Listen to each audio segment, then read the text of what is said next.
Hey guys, it is Psychic Elle. I hope you guys are doing amazing. Today I'm just going to explain what shadow work is and my 3 tips on how to do shadow work. So I hope this video helps and let's get on with it. A part of your spiritual journey, you are going to go through some parts of shadow work.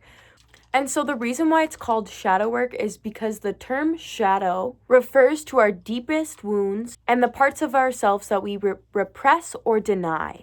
So when we are doing shadow work, we are bringing up parts of ourselves that we are denying, that we don't even recognize. Maybe we've suppressed so far down that we have no idea how to bring that back up. And so with shadow work is you actually bring your emotions back up, let them go, and then they're gone from your body. It's as simple as that. Well, I wouldn't say it's as simple as that because there might be some emotions that come up and emotions that aren't fun to deal with, but it helps you in the long run. And the wounds from shadow work that we are going to be healing is often caused from childhood, but can sometimes develop later in life. Perhaps you were bullied or in a traumatic experience when you were younger that created a wound in you. Other times, these wounds are cultural. They develop from prevailing social beliefs such as the way money is tied with self-worth. When you leave these wounds unintended, these wounds actually fester, leading us to live from a place of deficiency. So doing shadow work allows us to experience this world with a whole new set of eyes rather than the programmed eyes that we've been programmed with our childhood and how society has programmed us and everything. So it's pretty well you dealing with every type of trait that you do not like about yourself. You will even start to recognize as you start doing shadow work that you stop interpreting interactions from a lens of a wounded person. We understand that most things in life are not about us, but people acting unconsciously from their own unhealed wounds. Before I even give you the tips, I want you to understand that no emotions are bad emotions. It's okay to cry. It's okay to be angry. It's okay to have your emotions. Feel your emotions for your inner child. You are helping your inner child out in the long run if you express these emotions that have affected you since childhood and you are now letting them out. Let them out. This can be definitely very annoying, but it's an important step to healing. And I want you guys to know that in the moment, if you are feeling some type of sad, anger emotion, you can always stop and ask yourself why you are feeling this emotion. You can also ask yourself what you are feeling. If you don't know, what am I feeling? Why am I feeling this way?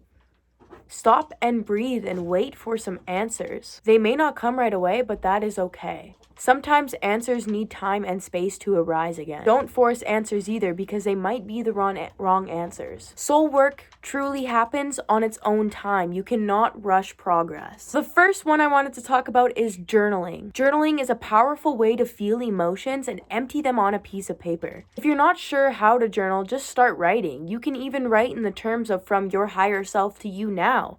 You could write in the terms of just saying, "Dear Ellie," and tell yourself about your day and how you feel. As well as you don't need to write in the terms of writing every single thing that happened down, or there's no right or wrong way of doing it.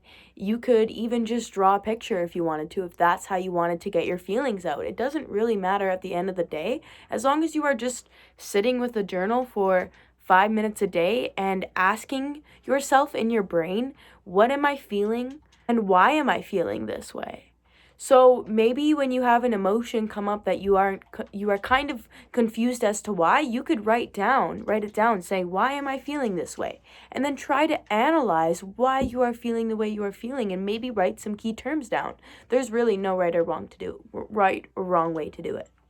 Second one I wanted to talk about is writing a letter. So if you still feel anger, resentment, hurt, you want to let go of somebody, any type of way, I would love, the one that has worked for me the most is writing a letter to them.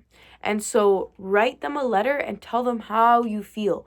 Go go on and on and on. Just, you will feel it. Once you start thinking about the person that you are writing this letter about, you will probably have some things come to your mind. Write them down because they are very important, because now that that is fresh in your mind, you might start to think about it a lot more in a different view. And you could also like explore why you feel these reasons about why you feel this way about this person, and you can say to them why. And you don't need to send this letter to them. I'm not saying send it. You can burn it. I've watched people burn their letters. Some people like to keep them. Some people like to get rid of them any way they can. Sometimes when I do. The third one I wanted to talk about is meditation. Sometimes when you are meditating, you might actually feel emotions come up, whether it's anxiety, whether it's anger, maybe you feel like you want to cry. Those are normal emotions to feel during meditation when you are just being with yourself. So when you are doing meditation and you are just sitting with yourself, these emotions might feel comfortable enough to come up. And so I want you to let them come up during meditation. You can even do a meditation. And a lot of times where I did a lot of my shadow work was analyzing my anxiety when it came up, or I analyzed my anxiety after it happened. When I would have an anxiety attack, I would analyze what put me, why did I get in that? What triggered me? What emotions was I feeling in my body? Where was it clogged? Where did I feel blocked? Was it my throat? Okay, well, it has something to do with expressing myself as a child. Probably because of my throat. And then I feel my chest, and then I think about my heart chakra. I think that I'm blocking it off in that moment of time, and I always ask myself, why? Why am I blocking this off? See, if you question yourself, ask yourself why more. You know? Don't say you are. Ask yourself why. Anyway, so I hope this video helped, and I hope it gave you some insight about shadow work. I will definitely be making more videos about this and more techniques to use, but I thought this would be a good outline of where to start with shadow work. So yeah, I hope you guys enjoy the rest of your day, night, evening, and subscribe and like and comment if this made sense. Bye.